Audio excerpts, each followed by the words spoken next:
السلام علیکم ورحمۃ اللہ وبرکاتہ۔ قرآن کریم میں اللہ تبارک و تعالیٰ نے اس چیز کو بیان فرمایا ہے کہ اگر ہم سارے لوگوں کو مالداری ہی دے دیتے، پیسہ ہی دے دیتے، کوئی مفلس نہ ہوتا، کوئی غریب نہ ہوتا، کوئی محتاج اور فقیر نہ ہوتا، تو پھر زمین میں دنگے فساد ہی ہوتے۔ چند مالداروں کا دنگا تو پورا ملک دیکھ رہا ہے، جو مالداری کے پیچھے ہیں یا مالداری کا حصول رکھتے ہیں یا دل کے اندر خواہش، عہدے، منصب، مرتبے مالداری کی ہے، وہ دنگل تو ہم پچھلے 76 سال سے اس ملک میں دیکھ رہے ہیں۔ تو اگر سارے ہی مالدار ہوتے پھر تو اللہ تعالیٰ فرماتے ہیں لَبَغَوْا فِي الْأَرْضِ، پھر زمین میں دنگا اور فساد اور سرکشی اپنے انتہا کو پہنچتی۔ وَلَكِنْ يُنَزِّلُ بِقَدَرٍ مَا يَشَاءُ، لیکن اللہ نے بڑی رحمت اور بڑا کرم اور بڑا فضل کیا کہ اللہ تعالیٰ نے اپنی قدرت سے مالداری کی تقسیم کم اور زیادہ اور متوسط کے اعتبار سے فرما دی۔ إِنَّهُ بِعِبَادِهِ خَبِيرٌ بَصِيرٌ، پھر اللہ تعالیٰ فرماتے ہیں یہ کوئی خواہش یا چاہت پر اللہ نے فیصلہ نہیں کیا کہ کسی کو دیکھا پھر اس کے لیے اتنا مال رکھ دیا یا کسی کو دیکھا اس کو اتنی مفلسی دے دی، ایسا نہیں کیا۔ إِنَّهُ بِعِبَادِهِ خَبِيرٌ بَصِيرٌ، بلکہ وہ ذات انسانوں کے اعمال اور افعال کو جانتی اور دیکھتی ہے، اس پر اللہ تعالیٰ نے یہ فیصلہ فرمایا ہے۔ آج کے اس خطبے کا حاصل چند باتیں ہیں، اسی کے گرد قرآن کریم کی آیات اور احادیث طیبہ آپ حضرات کے سامنے رکھوں گا۔ وہ یہ ہے کہ ایک مالداری اور مفلسی تو وہ ہے جو دنیا میں ہم نے اپنے معیارات بنائے ہوئے ہیں، اور ایک مالداری اور مفلسی کا فیصلہ کل اللہ کے دربار میں کھڑے ہو کر اللہ فرمائیں گے کہ کون مالدار ہے اور کون مفلس ہے۔ تو اللہ تعالیٰ نے اس دنیا کے اندر جو نعمتیں جو چیزیں رکھی ہیں، میں نے عرض کیا آج ہر ایک کی الا ماشاء اللہ، لیکن اکثریت کی پریشانی اپنی خواہشات کا پورا نہ ہونا ہے۔ جبکہ قرآن کریم میں اللہ تعالیٰ فرماتے ہیں وَنَبْلُوكُمْ بِالشَّرِّ وَالْخَيْرِ فِتْنَةً، ہم تمہیں آزمائیں گے خیر کے پہلو سے بھی اور شر کے پہلو سے بھی۔ مالداری میں کسی کو اگر اللہ تعالیٰ نے عطا فرمایا ہے مال، تو یہ اس کا امتحان ہے شکر اور فرما برداری کا، اور اگر کسی کو مفلس رکھا ہے تو یہ اس کا امتحان ہے صبر اور قناعت کا۔ دونوں طبقے امتحان کی زد میں ہیں، مالدار بھی اور مفلس بھی۔ لیکن ان دونوں لفظوں سے ہٹ کر جو نعمتیں انسان کو اس دنیا کی ساری نعمتیں اور آخرت کی ساری نعمتوں کے حصول کا سبب بنتی ہیں، اس اعتبار سے تو مفلس بہت کم ہے اس دنیا میں۔ اس اعتبار سے تو سارے اگر غور کر لیں تو وہ مالدار ہی مالدار ہیں۔ پہلی حدیث طیبہ آپ صلی اللہ علیہ وسلم نے فرمایا قد افلح من اسلم ورزق کفافا وقنعہ اللہ بما آتا۔ آج کی جتنی حدیث ہیں ان میں سے ہر ایک میرے سمیت الفاظ سن کے اپنے دل میں فوراً جھانکے کہ اللہ نے مجھے یہ کیا کچھ عطا کیا ہوا ہے، اور میرا اب تک کا معاملہ صبر اور شکر میں کہاں پر میں چل رہا ہوں۔ آپ صلی اللہ علیہ وسلم نے فرمایا کامیاب ہے وہ شخص من اسلم، جس کو اللہ تعالیٰ نے اسلام کی توفیق دے دی یا اپنے سامنے سر تسلیم خم کرنے کی صفت اس کے اندر پیدا فرما دی۔ تو اللہ کا شکر ہے کہ اللہ تعالیٰ نے بغیر کسی درخواست، بغیر کسی گزارش کے سرکار دو عالم صلی اللہ علیہ وسلم کا امتی پیدا فرمایا۔ یہ نعمت تو حاصل ہو گئی، ایک نعمت ہو گئی قد افلح من اسلم۔ دوسرا آپ صلی اللہ علیہ وسلم نے فرمایا وَرُزِقَ کفافا، اتنا اس کو رزق دے دیا کہ اس کو اپنی زندگی میں بیماری، تندرستی، خوشی، غمی، معاملات، لین دین میں کسی کے آگے ہاتھ پھیلانے کی ضرورت پیش نہیں آتی. روزی کا کفافہ، اتنی مالداری دے دی ہے اللہ نے کہ یہ اپنی زندگی گزار رہا ہے اور اپنے کسی بھی خرچ اخراجات میں اس کو ہاتھ نہیں پھیلانا پڑتا، کسی سے قرض، کسی سے بھیک نہیں مانگنا پڑتی. تیسری نعمت وَقَنَّعَهُ اللَّهُ بِمَا آتَاهُ، اور جو کچھ اللہ تعالیٰ نے اس کو عطا فرما دیا ہے یہ اپنے دل سے اس پر مطمئن اور اللہ کا شکر گزار بنتا ہے. تو آپ صلی اللہ علیہ وسلم نے فرمایا اس آدمی کے لیے کامیابی مقدر بن گئی ہے. ہمیں سے ہر ایک دیکھ لے کہ اس میں سے کون کون سی نعمتیں اللہ نے مجھے عطا فرمائی ہیں. 3 چیزیں اس میں آپ صلی اللہ علیہ وسلم نے بیان فرمائی.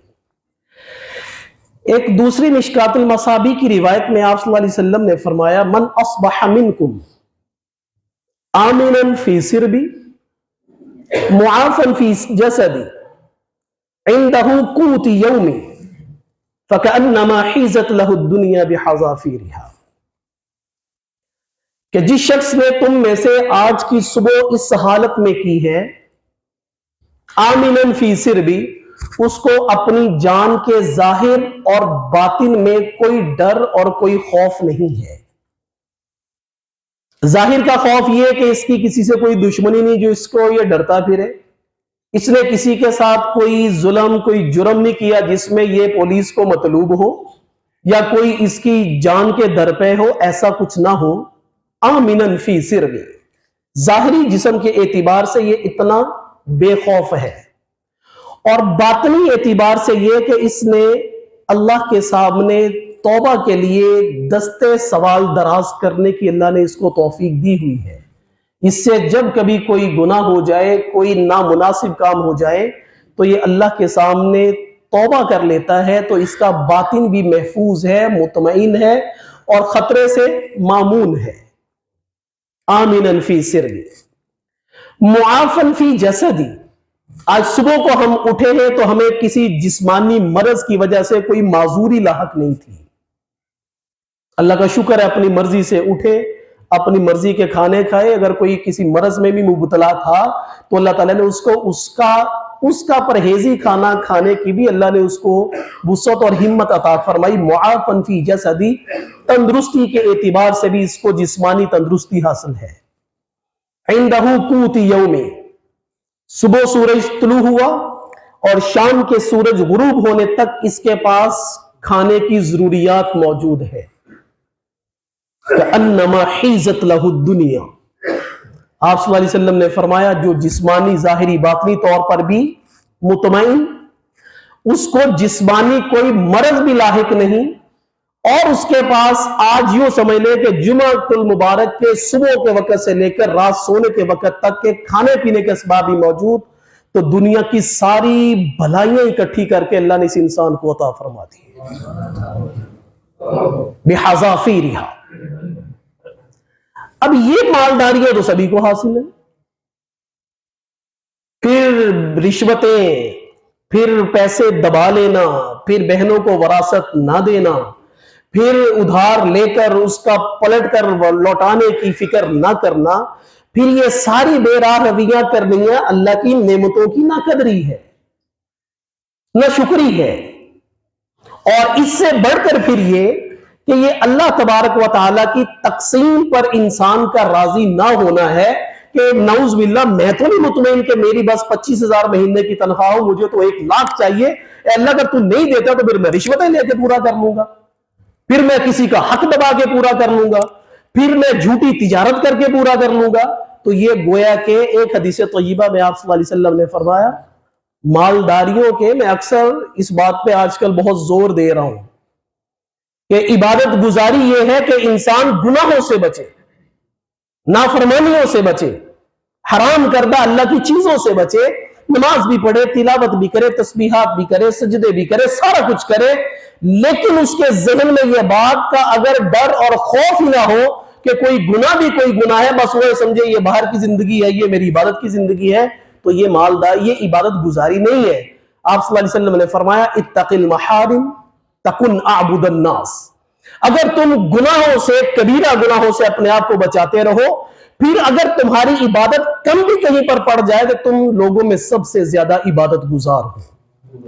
وَرْضَ بِمَا قَسَمَ اللَّهُ لَكَ، اور جو اللہ نے تمہارے لیے تقسیم کر دیا ہے، تَكُنْ أَغْنَى النَّاسِ، جو اللہ نے تم کو عطا کر دیا جائز حلال طریقے سے، وہ چاہے تپتی دھوپ میں محنت کر سے ملے، یا آرام سے قلم چلا کر ملے، یا ایئر کنڈیشن روم کے اندر بیٹھ کر ملے، جو تمہارا مقدر جائز اور حلال طریقے سے اللہ نے تمہیں عطا کر دیا، ورزا، اور تم اس پر راضی بھی ہو کہ بس میرا اس روئے زمین پر محنت سے یہی حق ہے، تکن اغن الناس، آپ نے فرمایا پھر تم صرف مالدار نہیں ہو بلکہ روئے زمین پر جتنے بھی مسلمان غیر مسلم جتنے انسان بس رہے ہیں ان سب سے زیادہ مالدار تم ہو اگر تم حلال روزی پر اللہ کی تقسیم پر راضی ہو۔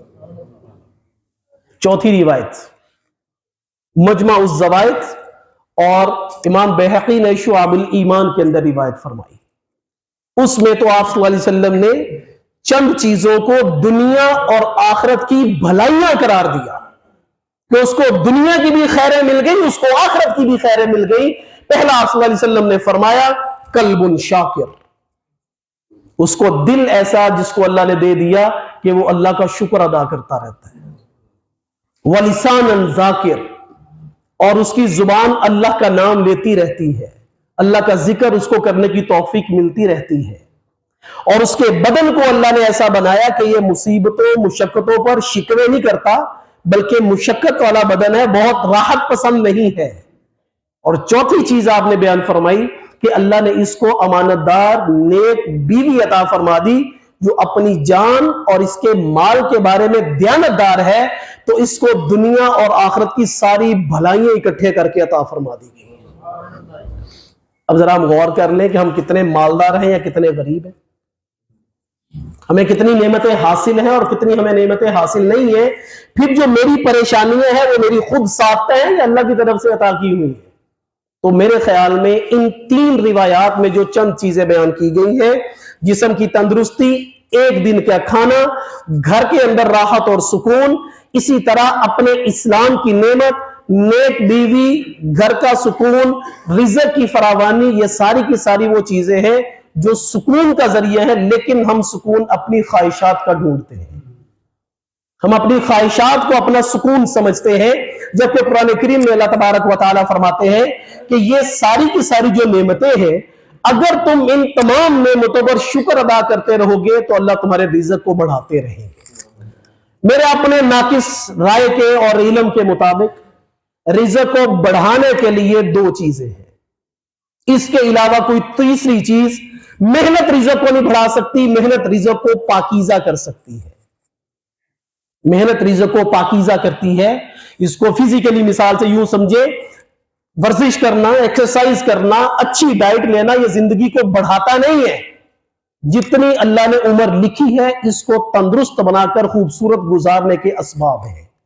جس طرح یہ ایکسرسائز، یہ اچھی ڈائٹ اس زندگی کو بڑھائے گی نہیں بلکہ اس زندگی کو خوبصورت اور تندرست گزارنے کا سبب بنے گی، اسی طرح محنت ہمارے رزق کو پاکیزہ کرے گی، رزق کو بڑھانا شرط تو ایسا نہیں ہے۔ میں اکثر یہی مثال دیا کرتا ہوں کہ مل مالک کو دیکھ لے کہ وہ ڈیوٹی زیادہ کرتا ہے، ملازمت کرنے والے مزدور زیادہ ڈیوٹی کرتے ہیں تو مزدور زیادہ کرتے ہیں۔ اور اس کو بھی اللہ تعالیٰ نے قرآن کریم میں بیان فرمایا ہے، وَرَفَعَ بَعْضَهُمْ فَوْقَ بَعْضٍ دَرَجَاتٍ لِيَتَّخِذَ بَعْضُهُمْ بَعْضًا سُخْرِيًّا وَرَحْمَةُ رَبِّكَ خَيْرٌ مِّمَّا يَجْمَعُونَ، ہم نے تم میں سے مالداری کے تفاوت رکھے ہیں، تم میں سے بعض کو بعض سے زیادہ، بعض کو بعض سے کم دیا ہے، یہ اس لیے دیا ہے تاکہ تم ایک دوسرے کی ضرورتیں پوری کرتے رہو، تمہارے معاملات، تمہارے نظام ٹھیک طریقے سے چلتے رہے، ورنہ ایک چودھری کا کسی دوسرے چودھری کی ملازمت کرتا، پھر وہ خود ہی چودھری نہ رہتا اگر اس کو اپنے ہاتھوں سے سارا کچھ کرنا پڑتا۔ تو اللہ تعالیٰ فرماتے ہیں یہ سارا کچھ کیا ہے تو محنت سے رزق خوبصورت ہوگا، محنت رائے گاہ نہیں جائے گی، آپ کے رزق کی وہ خوبصورتی، اس رزق کی حلال اور پاکیزگی اس کے اندر بڑھے گی۔ تو اس طرح دو چیزیں ہیں جو صرف رزق کو بڑھاتی ہیں اللہ کے ہاں، ان میں سے ایک چیز صلہ رحمی ہے، اپنے عزیز رشتہ داروں سے اچھا سلوک ہے۔ عمر بڑھانے کا بھی آپ صلی اللہ علیہ وسلم نے حدیث طیبہ میں یہ بیان فرمایا، عمر بڑھانے سے مطلب یہ نہیں کہ 50 سے 80 سال ہو جائے گی. عمر بڑھنے کا مطلب یہ کہ آپ کی اس تھوڑی سی عمر میں اللہ تعالیٰ آپ سے لوگوں کو اتنا راحت اور سکون دے گا کہ آپ لوگ یہ کہیں گے کہ اتنی عمر میں اتنا کچھ کر جانا ممکن تو تھا نہیں جتنا اللہ نے اس کو نواز دیا. تو ایک چیز صلہ رحمی. یہاں پر ایک بات عرض کرنی, ماں باپ کا دنیا سے جانا یہ ایک فطرتی امر ہے. بڑوں کا جانا ہم کسی کی کوئی عمر کی قید نہیں ہے. کوئی یہ لازمی نہیں ہے کہ غریب نے مرنا ہے, مالدار نے بھی مرنا. کوئی یہ قید نہیں ہے ان پڑھ نے مرنا ہے, پڑھے لکھے نے بھی مرنا. بس جانے کی ایک ترتیب ہے. لیکن ہم کہتے ہیں کہ یہ ابا جی کی چیز تھی اور اس کو دیکھ کر آنکھیں بھی نم ہوتی ہیں. ابا جی کی ویسٹ کوٹ, ابا جی کی گاڑی, ابا جی کی پینسل, ابا جی کی ٹوپی, ابا جی کی فلاں چیز, یہ ساری چیزیں دیکھ کر ابا جی یہاں پر لیٹتے تھے خالی جگہ دیکھ کر دل کو کھچاؤ آتا ہے. بہت اچھی بات, محبت کی دلیل ہے. لیکن یہ دلیل بھی ایک چاہت اور خواہش پر مبنی ہے. ابا جی کا لاڈلا بھی تو میرا بھائی ہے جس کو میں نے کہا میں نے تجھ سے ملنا نہیں, تو میرے مرنے پہ نہ آنا. ابا جی کی لاڈلی بھی تو یہ بیٹی تھی جس کو اس نے سینے سے لگا کر پالا. یہ پینسل سے زیادہ قیمتی ہے. جس بہن کو وراثت میں سے حق نہیں دیا, تو ابا جی کی پینسل کو تو دیکھ کے آنکھیں نم ہو جاتی ہے. ابا جی کی لختے جگر کو دیکھ کر دل کے اندر نرمی کیوں نہیں آتی؟ ابا جی کے لال اپنے بھائی کو دیکھ کر دل کے اندر یہ بات کیوں نہیں آتی چلو میں ہار گیا, میرا بھائی جیت گیا. رشتوں کی جیت ہونی چاہیے, انا کی جیت نہیں ہونی چاہیے. تو یہ ساری چیزیں وہ ہیں جو میں نے آج خطبے کا موضوع خواہشات ہے. یہ جو چیزیں دیکھ کر آنکھیں نم ہو رہی ہیں, رشتے دیکھ کر دلوں میں نرمی نہیں آ رہی, یہ میری چاہت کی محبت ہے. اگر میں حقیقت کی محبت پہ آؤں تو ویسکوٹ سے کہیں زیادہ قیمتی میری بہن ہے جو اسی بات کی اولاد ہے. وہ میرا بھائی ہے جو اسی بات کی اولاد ہے, میرا بھائی ہے. لیکن دلوں کے اندر سختیاں, دلوں کے اندر چیزیں یہ ساری اس قدر سرایت کرتی ہیں کہ میں چاہتا ہوں کہ اس نے ایسا کیوں نہیں کیا, میرے خواہش کے مطابق ایسا کیوں نہیں ہوا, فلاں نے ایسا کیوں نہیں کیا. تو ایک چیز صلہ رحمی ہے جو رزق کو بڑھاتی ہے. اور دوسری چیز آپ صلی اللہ علیہ وسلم نے قسم اٹھا کے فرمایا.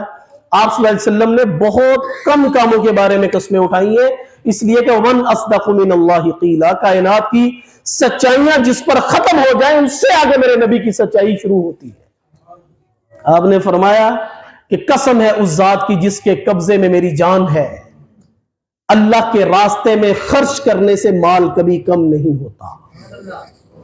مال کبھی کمی نہیں آئے گی ان دو چیزوں کے اندر. تو اپنی خواہشات کے خول سے باہر نکلے. یہ خوشیاں, یہ غمیاں, کبھی یہ دیکھیں کہ مالدار کی قبر کو میری قبر سے زیادہ بن جائے گی, کسی صدر, کسی وزیر کی, یا کسی بہت بڑے دنیا کے ٹاپ 10 لسٹ میں جو رچ قسم کے مین ہیں, اگر اس میں کوئی آدمی کا اس کا کفن مجھ سے زیادہ کپڑوں کا ہوگا. کیا پڑھے لکھے کے کفن کو کوئی اور چیز لگائی جائے گی اور غریب آدمی کو کوئی اور کفن دیا جاتا ہے؟ کیا مالدار آدمی اپنے ساتھ اپنا مال و دولت لے کر دنیا سے چلا جاتا ہے؟ نہیں جاتا. اس زندگی کا راحت اور سکون اللہ نے میرے اور آپ کے اختیار میں دیا ہے. ہم آج خود اپنے ہاتھوں اپنے راحت اپنے سکون کے دشمن ہوئے ہیں. ہم راحت اور سکون کی چیزوں کو, ایک بادشاہ تھا, اس کے وزیر نے کہا, اس نے کہا کہ یہ قدردانی اور ناقدری کیا ہوتی ہے؟ اس نے کہا بادشاہ سلامت, یہ اتنی بری چیز ہے ناقدری کہ اگر انسان ایک کے چکر میں پڑ جائے تو وہ بہت بڑی بڑی نعمتوں کی ناقدری شروع کر دیتا ہے. انہوں نے کہا ایک کا چکر کیا چکر ہوتا ہے؟ واحد سلامت, یہ بڑا برا چکر ہے, اور آدھی سے زیادہ آپ کی رائے ایسی ایک ہی کے چکر میں ہے. وزیر سمجھدار تھا, اس نے کہا سمجھاؤ مجھے. اس نے کہا بادشاہ سلامت, آپ کو میرے ساتھ کچھ کام کرنے ہوں. اس نے کہا بتاؤ کیا کرنے ہیں.